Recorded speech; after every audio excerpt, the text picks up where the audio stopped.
Democrat coalition just tried to forcibly remove Trump, he responds with incredible surprise. Liberals are absolutely outraged that President Trump called on Americans to boycott the NFL, where they're now trying to make the asinine claim that the NFL is a private enterprise whose First Amendment rights are now being infringed upon. The anti-Trump Democratic coalition has even filed an ethics complaint against Trump earlier this week, claiming the president is using his position to influence the employment decisions and practices of a private entity. But unfortunately for these clowns, reality has just smacked them right across the face, and Trump has an ace card he's about to play in response to liberals' latest vicious attack. One thing people don't realize is the NFL currently gets over $1 billion in taxpayer-funded federal subsidies each year.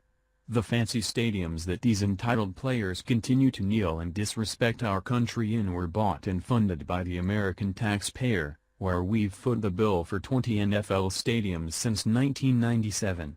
That being said, the NFL's claim that their corporation is a private enterprise is complete lunacy. Now outraged fans have an even bigger justification for demanding that these nasty protests stop, because these stadiums were bought and paid for by the U.S. taxpayer. Now the NFL's gravy train could shortly be coming to an abrupt halt after what Trump has planned for them. Michelle Malkin of the Daily Wire reports.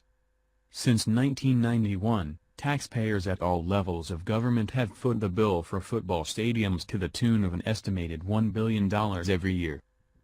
Over the past decade, new tax-supported NFL stadiums rose up for the Indianapolis Colts, the $720 million Lucas Oil Stadium, the Dallas Cowboys, the $1.15 billion AT&T Stadium, the New York Jets and Giants, the $1.6 billion MetLife Stadium, the Minnesota Vikings, the $1.1 billion U.S. Bank Stadium, the Atlanta Falcons, the $1.5 billion Mercedes-Benz Stadium, and the San Francisco 49ers, the $1.3 billion Levi's Stadium in Santa Clara.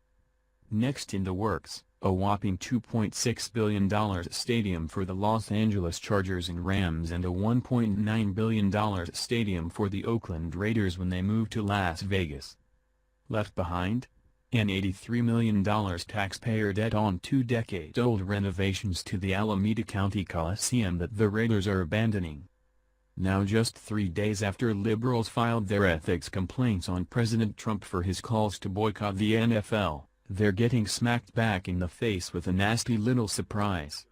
There's now a bill currently being reviewed in the House and Senate that would ban the use of money for financing NFL stadiums, meaning their hefty chunk of taxpayer cash could be dried up overnight with a swipe of a pen.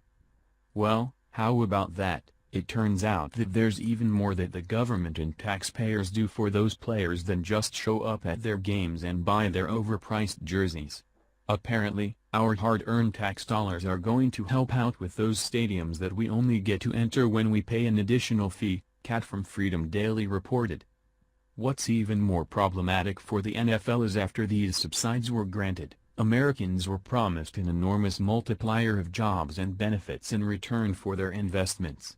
But that's never come to fruition, as sports economists have concluded repeatedly that the effects of stadium subsidies on employment and economic activity are negligible, or even negative.